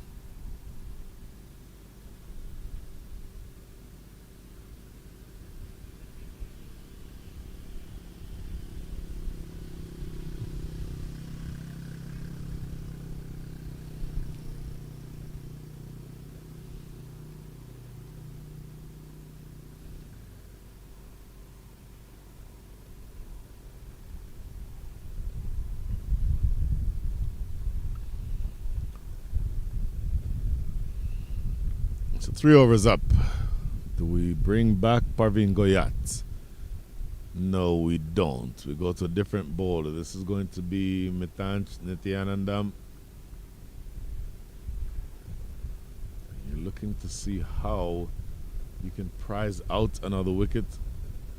Nityanandam batted early. You saw him with the bat. His score when he batted, unfortunately, he scored as many as I did. 4 runs to the total, or 4 balls, but did not add any runs to the total. And so now he's going to be looking to make up for it with the ball in hand. Don't have a whole lot of runs behind him to defend. Just another 38 needed. Tall right arm fast bowler.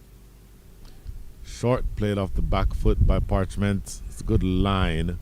The length possibly a little too short, and maybe when he's more settled, Mark Parchment might deal with that type of delivery differently, but just punching it into the offside here for no run.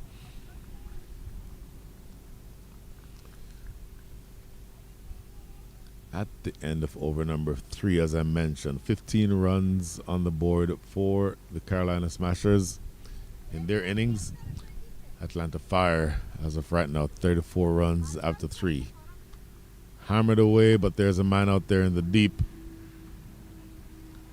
Just went straight to him on a couple of bounces, so just bowling to his field here. That's a good piece of work so far by Nithyanandam.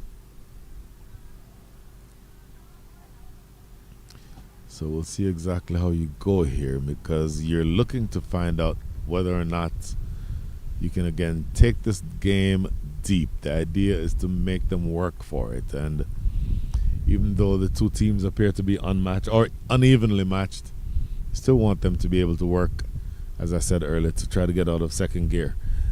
As of right now, Nithyanandam to continue. Over the top, nobody out there. 1-2 bounces, goes for 4 over backward point, committing the cardinal sin of going too wide. You don't want to give anyone that much width. And he cashes in. Look at this replay. Comes running in. I like the angle, left or right arm over the wicket to the left-hander, but if it starts that wide and then is moving away, that provides the batter the opportunity to free his arms and play that through the offside. Absolutely, just planting that one well over the top of backward point. Goes away for 4. So you're more than halfway there now. 40 runs on the board. You only need another 32 for victory.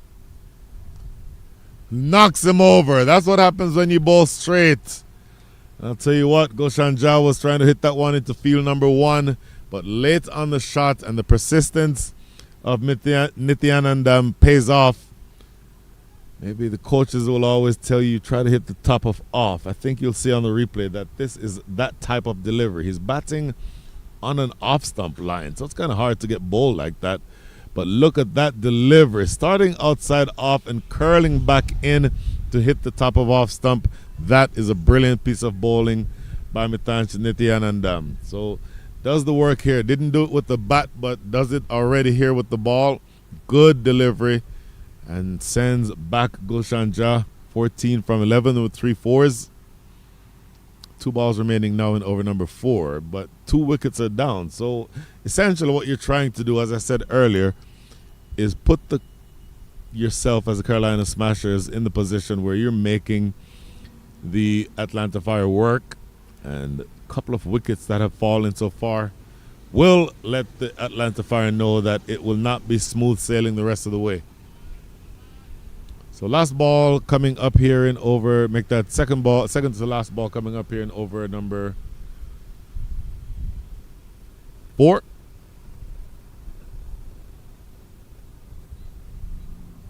And in the meantime, I think you'll see where there has been a decent amount of energy to be sort of trying to get back into the game. You're trying to make sure that your bowlers know that you're behind them. And here is Nithyanandam, played off the back foot. This is going to be Rohit Kumar Paudel.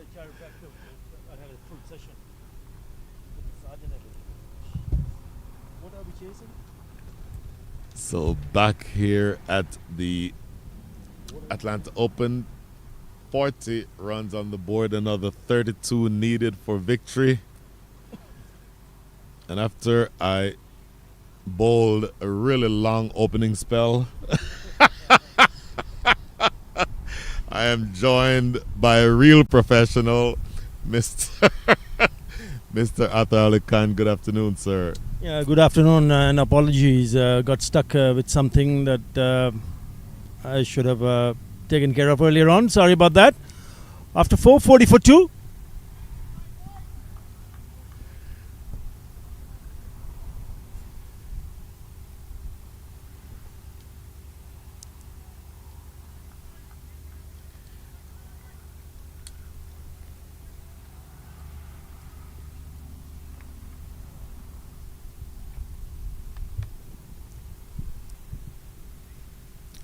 So, Mr. Arthur Ali Khan, you're defending 72 runs. That's not exactly a big ask for the Atlanta Fire, but all you're trying to do if you're the Carolina Smashers is to make them work for it. 2 wickets down so far, so you're making them at least get out of second gear. That's like Atlanta Fire are the one who are chasing. Smashers are the one who are defending. So, I mean, you really don't have too much to work around with unless you're thinking about picking up wickets. And if you look at the field set, they're just pretty spread out. I don't see anybody in the catching position. So, once you score not too many runs on the board, and it gets difficult, it really gets very, very difficult to defend that low total. But you got to get the fielders on and get them in and try to force the batter to play over the top, and just hope that it goes into the hands. Otherwise, it's just too easy. There you go. Just a dab onto the offside, another single taken. Well, 31 runs needed, 41 on the board. You need 31 runs, and you need them in 94 balls. So I suspect, well, you can certainly go out there and score those runs. I suspect I could be your partner out there, and you and I can knock off those runs. What do you think? You wish. I ain't going there. I'm Played happy into the leg side. Could we go out there with a runner? Do you think that we could stipulate that we have runners? Well, you talk about yourself, Brian. I mean, if I'm going, then I'm going to bat. But I'm happy to be here and just to describe the game the best that I can. But yes, Smashers not really good with the bat, and obviously they picked up 2 wickets. But have a look at that run rate. It's just the 5th over, and they've gone across 42 runs now. Oh, look at this, going back to a full ball. You don't ever want to do that. Tickles the furniture, 3 wickets down. All not done yet. Well, that's exactly what the Smashers need to do, pick up wickets. And it was a little bit fuller. And again, the batter not really moving his feet. Have a look at this replay. Stuck in his crease, neither forward nor but just moving away and exposing this stumps, and all it to do is beat the bat, and it crashes onto the stumps. It's a good wicket for his Smashers. Certainly a good wicket. 42 for 3 is your score. My goodness, 2 balls remaining in over number 5. Can you do something that will make them at least have to shift into 3rd gear or 4th gear? It appears to be the captain, Stephen Taylor, walking into bat right now. Imposing figure, generally opens the batting. My suspicion is that they were essentially giving chances to people who usually come down the order to come up and bat. Possibly that would be the consideration. By the way, what do you think about that? Do you think that you want to give people a chance, or do you want to keep the batting order the way you'd want to have it if you were playing a more, let's say, a more dominant team? You see, it's important for them to realize the fact that they have not been tested, Atlanta Fire. They only batted 4.1 overs when they knocked off those 44 runs. Yeah. And not a lot of batting. So just go and bat. Yes, you've lost 3 wickets. And as a skipper, you would want to be in a good form when you take on perhaps a little bit more stronger opposition. Oh my goodness! Stephen Taylor comes, Stephen Taylor goes. 42 for 4. And he's on a hat-trick. Now what is happening here? Wow! Aditya Padala is making the ball to talk. The very first delivery, he's picked up a wicket in his previous delivery. And the first ball to the skipper. There's a big swing from the skipper. Just kept a little bit low. And it goes through the defenses. And can they make something out of this? They needed wickets. He's got 2 and 2. Oh my goodness. So, We've said it a number of times already today. Cricket is not played on paper, it's played on the field. On paper, it looks like the Atlanta Fire is a much stronger team, but you still need to perform on the field of play. As of right now, the question to be asked is, do you actually, or can you put them in a position where they're actually working to win this as opposed to coasting to an easy victory? Well, it's all about taking wickets now, and they've got themselves into some sort of position here from 42 to 42 for 4 in in just a space of 2 balls. And I just suspect that Mohammad Saifuddin has just come into bed, was not ready to come in because the fielders had to wait for him to make sure that he had the gears on. But is there a twist in the offer? Is there a twist? Because that first delivery to Stephen Taylor was from the left armour around the wicket. Bowling to the left-handed Stephen Taylor knocks back his off stump. So he's staying around the wicket, Aditya Padala, and he's bowling now to the man that we talked about earlier, Mohammad Saifuddin. He's played a very high level of cricket, obviously playing for Bangladesh, but does he have enough to keep out the hat-trick ball? Here it is. Solid in defense, no run. That is the last ball of over number 5. I'll tell you what, 2 wickets or 2 balls make 2 runs in that over, but also 2 wickets. At the end of 5, the score is 42 for 4.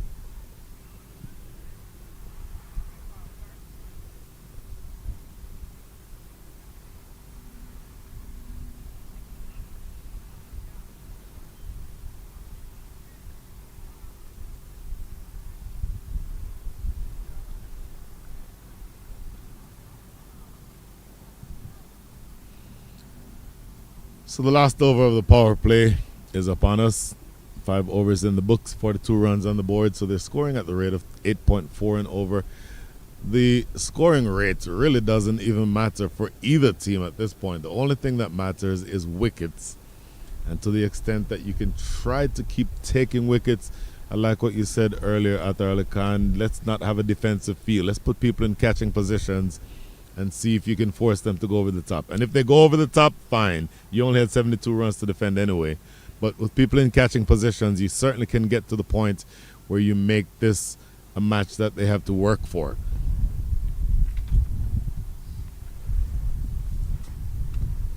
Nityanandam back into the attack. Top edge flies over the top of deep third and goes for 4. Yeah, if you see a bowler, which was the previous over when he picked up a couple of wickets, you would need support from the other end. And it's just a little bit too wide. Look how wide that is. And intentionally played because knowing that the fielder was inside the circle, so it's a clever looking shot. But a poor delivery to start the over. You need to apply pressure, especially when you see that you're not defending a big total. You've seen the bowler taking 2 wickets in the previous over, but a loosener, the first ball that he delivers, 𝗵𝗵𝗃𝗃. Let's see how he goes here. In the air and back to the bowler himself. 5 down. That's a better delivery than the previous delivery here. What an incredible turnaround this is been for last perhaps maybe a few deliveries. This match is turning on its head. A boundary and then a wicket, a leading edge. He's trying to play on the onside. He gets a leading edge, back straight to the bowler. Well, they've picked up 3 wickets in real quick time. And they're making a really good effort to go and defend that. So another one goes. Well, these modern bats, the edges are about as thick as the middle. And so certainly looking to play that away on the leg side, and it comes off the leading edge. The simplest of return catches pops right back up in the air to Nityanandam. And all of a sudden, you're not necessarily panicking just yet, but you're sitting up and taking notice if you're the Atlanta Fire supporters, because this is not going to be the walk in the park that you were expecting. This is now Sunny Patel at the wicket. And look at this. Both batters at the wicket. Very similar to where the Carolina Smashers were batting. Both batters actually have no runs to their name. Between them, they face one ball. And that's exactly what I was pointing out. The Atlanta Fire batting has not been tested. Nityanandam off the back foot, played into the cover. They'll jog through for a single. But my goodness, that is such a good point that you make, 𝗿𝗂𝗃𝗂𝗃, because if you're not yet tested after only having batted for 4+ overs yesterday, essentially you could make the argument that you could treat this like a practice and have it be where you have your normal batting order and actually treat it like you're playing a more serious opponent. Didn't get the sense that they were doing that this time. They still require 25 to win this one. What Smashers will be hoping for is to pick up more wickets. Can they see the back of Mohammad Saifuddin? Oh, that's not going to help. Sprayed down the leg side, and now you are exactly 4 sixes away from this match being finished. Even though I don't think they'll. Why are you looking at me? You've seen the Smashers smashing it with the ball by picking up not just 1 or 2, but they've just picked up 3 wickets in no time at all. And you want 4 sixes. And you want 4 sixes. All right, let's see. Well, that's not a 6. Play to backward point, no run. Oh my goodness. 2 delivers remaining in the power play. Now the question for you, Mr. 𝗿𝗂𝗃𝗂𝗃, is after the power play is finished, do you keep an aggressive field? Do you drop some more back? There's no other option, Brian Walters. None whatsoever, because you're thinking about winning this game from here on. And it's about taking wickets. You cannot defend this total unless you bowl them out. Down the track and going over the top. That's what you're trying to force them to do. But Mohammad Saifuddin takes on the challenge and goes over mid-on for 4. Well, you were hoping that we went all the way for a 6, but well, I'll take either 6 4s or 4 6s, whichever comes first. Not a bad shot. Just moving down the wicket, shimmy down the wicket, and then in the slot. Dancing down the wicket, making sure it gets close to the delivery, and then free his arms. That's a good shot. 50 on the board, 52 now.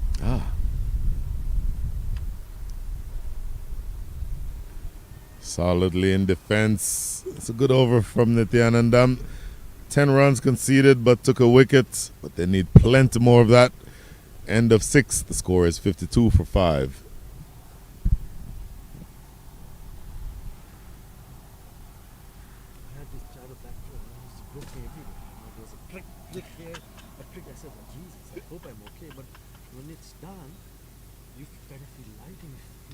Floating on air. How's that? I've never done it in my life. Me neither.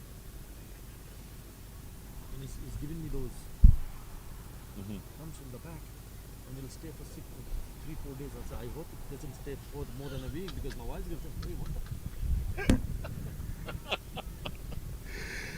So, 6 overs done. Mohammad Saifuddin 4 from 4. Sunny Patel 1 from 1. Aditya Padala will be looking to complete his spell here. Forced into the leg side, no run. He's the one who started it.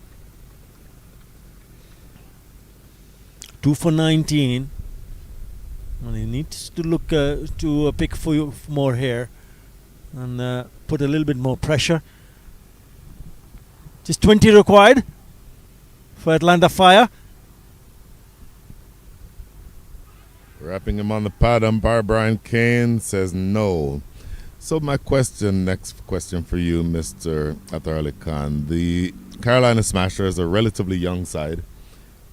I know at least 2 or 3 of them are still teenagers. What do they take from this game in terms of positives they can build on? Well, you need to look up to the bowlers. Yes, disappointing with the bat, but the bowlers have at least made an effort. Had they gone 140 odd, this would have been a different ball game. Played off the back foot. That is a sweeper in the deep.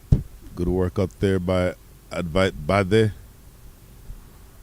And so they've certainly gone against my hopes and wishes. They're not going to smash 6-4s or 4-6s. They're content to do it in singles from here. 19 runs needed in the next 81 balls. Well, I can tell you one thing. Mohammad Saifuddin will not hold himself back. If it's there in the slot, he'll go for it. So you say he's a genuine all-rounder. Going around the wickets. What do you expect from him? Let's say he's a relatively young man still. What do you expect from him, say, in the next 5 or so years? Well, I think it's the fitness issue which I said earlier in the first innings when they were bowling. And if he can get his fitness level at the right place, I'm sure he's okay now because he is playing this format. Wow! Wicket number 6. It appears as though you, Mr. Arthur Ali Khan, have just jinxed your fellow countryman.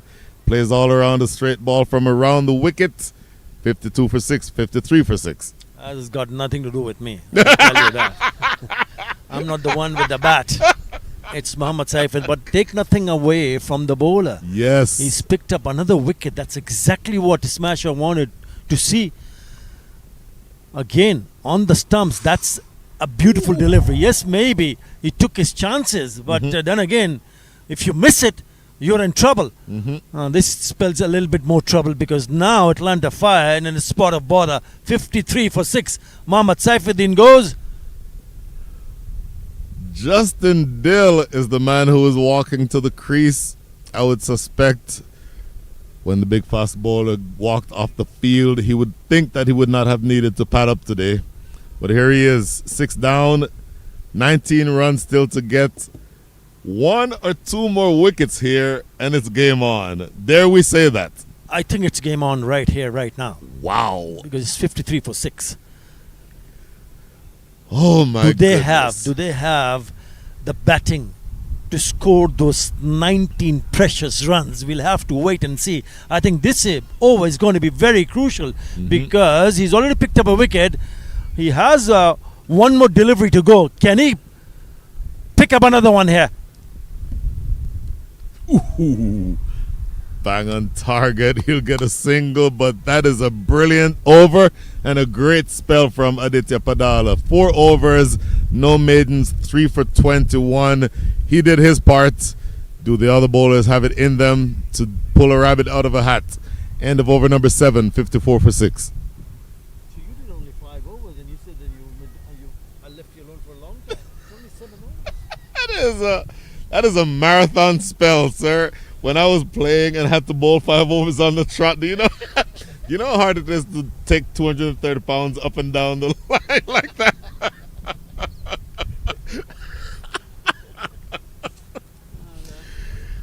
If you look at the chart, you can see that Atlanta Fire, in terms of run rate, is way ahead. Oh my goodness, it's the number of wickets that have fallen at that stage.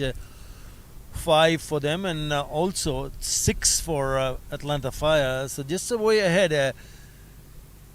This is a really good couple of overs, tightening things up. And you got to give credit. What a turnaround this is turning out to be from Smashers. They will need someone to keep that faith and focus on hitting the stumps. Here's 𝗵𝗺 Nityanandam. 2 wickets in the bag already. Ooh, good delivery to Justin Dill, defending it into the covers, no run. So, you've played in, I don't know, a few thousand cricket matches over the course of your life, from schoolboy cricket all the way up to whenever the last time was that you played. What is the most improbable game that you've ever been involved in, whether you were expected to win and you lost or the other way around?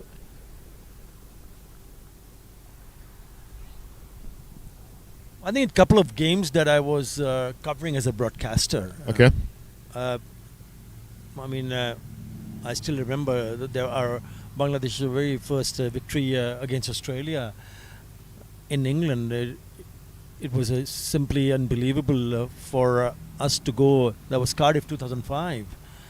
And Bangladesh managed to chase and went on to win that first ODI against Australia. I still remember that, and also the fact that during the 2007 World Cup, which was held in the Caribbean, I'm sure you remember that. I mean, we were talking about it while on our way from the hotel to the ground. That game, that particular game against India, our very first game, India were red hot favorites to go and win the cup. When we knocked them off in the first match, I think that is something very, very special, and that will stay forever in the minds of not just me, there are also the fans. There's a bit of we'll have to wait and see the signal from the umpire. Was a bit of a bat or not. It's gone through, so it's just a single. Yep, it's a bye. These are the two matches which really stand out. I mean, for Bangladesh to start to have that belief to be able to produce the goods against a high quality opposition at the world stage, I think that was simply sensational.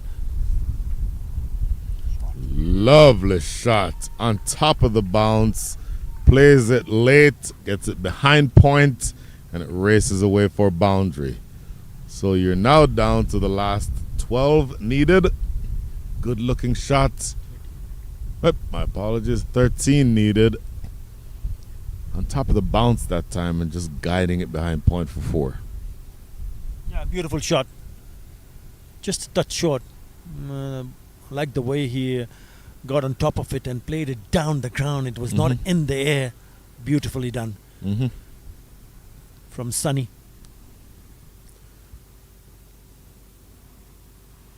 Goes past the outside edge. Good comeback delivery from Mithanjini Thianandam. That should be the end of the over, is it? Yep, end of the over. So, decent one, but you needed a couple more wickets. Not able to get it. 5 from the over. 13 runs needed. The score is 59 for 6.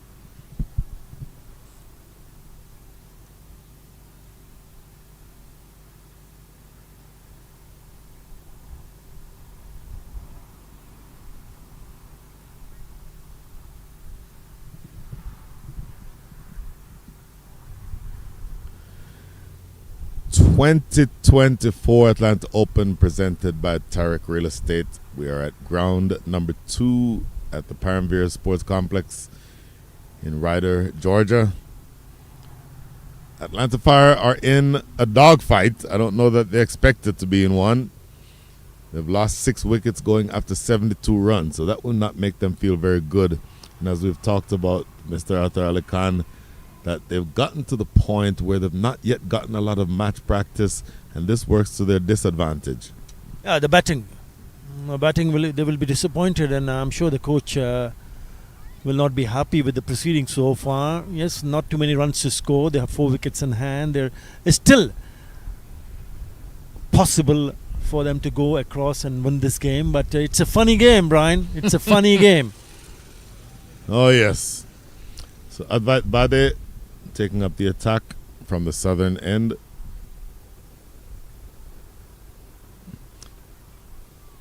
A little too wide that time. So tell me what you think about 𝗿𝗏𝗃𝗏's action. We saw him bowl yesterday. If you're a batter and you're having to, a lot depends on timing and movement. How do you time him when he bowls in this way? You see that little hesitation right before he bowls? I think he bowls off the wrong foot, doesn't he?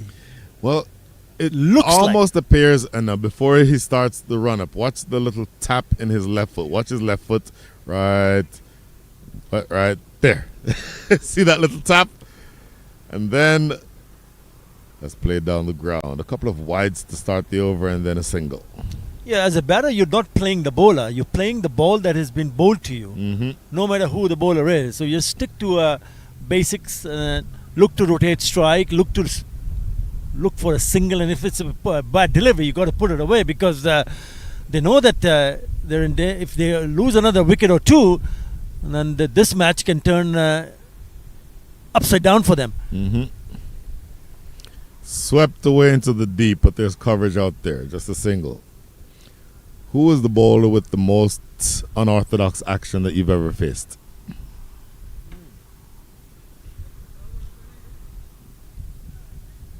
I'll have to think about it, Brian. Okay. I'll have to really think about it. Sure. Seen bowlers like Sohail Tanvir, we talked about him yesterday. Bowlers like Paul Adams. Yeah, obviously I've seen both of them. Uh-huh. But I don't think I've played against them. Mm-hmm. I've not played too many unorthodox bowlers in terms of their action. Sure. Remember Max Walker? I do. Yeah. Yes. Uh-huh. You've played against Max Walker? No, not really. Okay. No. Okay. I'm just talking about the actions. Uh-huh. No shorter sign is clipped away. No, I don't remember actually, to be honest. Mm-hmm. But I played some fine bowlers, I can tell you that. Okay, I played 𝗬𝗲 and 𝗂𝗃𝗃 at prime. My goodness. 𝗃𝗍𝗏 Mushtaq. Mm-hmm. Muthayyam Muralidharan. Oh, yeah. Yeah, so some great bowlers and a great experience too. Mm-hmm. Cut away a lot of work for the fielder in the deep, and he'll not get there. So that is 4 runs to close out over number 9. 8 runs come from the over. At the end of 9, the score is 67 for 6. It's a loose delivery, isn't it? And it's a good shot because you want to cash in on deliveries like that, and he's put that away to the boundary and it gets them closer to the target. So you could make the argument, despite all the hiccups that the Atlanta Fire have had, that in theory the match could be finished in this over. And it appears that now the young man who will be bowling from the northern end of the ground is young Aryan Satish. He's from my part of the country. He's from Houston. Very young man, 17 if I'm not mistaken. Leg spinning all-rounder. Very promising. Great future ahead of him. But with only 5 runs to defend. Yeah, not enough runs on the board, to be honest. When you go and play, especially this format of the game, a 20-over match, you would want to score. You want to score 130, 140, make a match out of it. But if you don't, then you're asking for a miracle.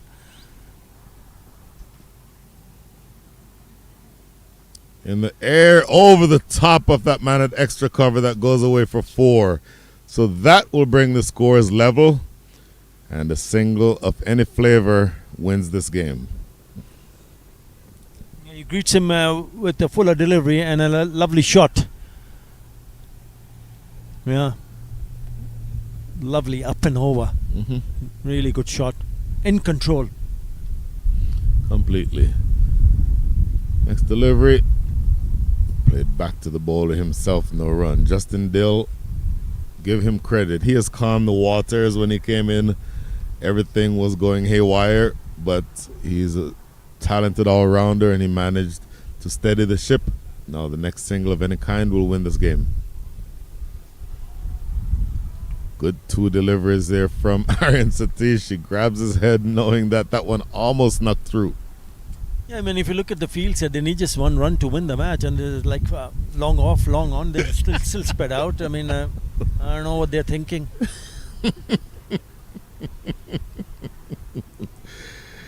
Here's Aryan Satish again. Backward point. Goes away for 4. That is victory for the Atlanta Fire. They were made to work for it. No question that they were made to work for it. But it does mean that they take victory by the margin of 4 wickets. Once again, had to work much for it, but eventually guiding them safely home is Justin Dill. He finishes with 11 from 13 balls faced. 71 is what the Carolina Smashers ended up with, and the Atlanta Fire end up with 75 for 6. Quick look at the full scorecard. Rajdeep Darbar 19 from 9, Gulshan Jah 14 from 11. Then a bunch of single-digit scores would have put them in some jeopardy. Mark Parchment 6, Rohit Kumar Paudel 5, Stephen Taylor bowled first ball without scoring. Mohammad Shaifuddin also bowled for 4, but then Sunny Patel and Justin Dill, studying the ship, ended up with 11 each. 5 extras, and in 5 or 2 balls to go in over number 10, 75 for 6. Yeah, good stuff from the bowlers. Aditya Padala picking up 3 for 21 and a couple of wickets to Mithansha Nityanandam. But yes, if you don't have enough runs on the board, even though they did make up a fight, they put up a fight, and you got to give it to them. Oh, absolutely. Putting a really good fight, but when you don't have enough runs on the board, it just gets very difficult, to be honest. Well, that is the end of the day's play right here in field number 2. Once again, the Atlanta Fire take victory by the margin of 4 wickets. Thank you. You heard me struggling there at the last second. So the Atlanta Fire remains the top team in Group A. And a lot of time to go before we get to see what happens in terms of playoffs and all of that. But the Atlanta Fire will be satisfied at least that they end this game with a victory, knowing that they do have some improvements that they need to make. But it's also good that you learn those lessons while basking in the glow of a victory. So, Athar Ali Khan, it is so wonderful to have shared the mic with you for the last few minutes, sir. Last few minutes, last few hours. What do you, and it was the moment I came on air, we started picking a wicket, so the match got interested. So the key there is that you should have gotten back here earlier. That's the lesson. Yeah, but the Atlanta Fire had to work hard. But it was up to their bowlers, but in the end, it was up to the batters too, because they lost 6 wickets, and out of those 6 wickets, 3 went very quickly, or rather 4. But then again, in the end, as I said earlier, 75 chasing 71. Well, not enough runs on the board, but a good match in the end. And congratulations to Atlanta Fire to go and win this match by 4 wickets. Fantastic. So thank you for being with us, ladies and gentlemen, for the last few hours right here at the Atlanta Open 2024, presented by Tariq Real Estate. Please do join us later on this afternoon. I think we'll have a couple of awards to be handed out. And then the action continues tomorrow morning at 10:30 a.m. Eastern Time from right here at 𝗵𝗡𝗡 Sports Complex in Ryder, Georgia. Until then, signing off for the moment. Good night and good luck.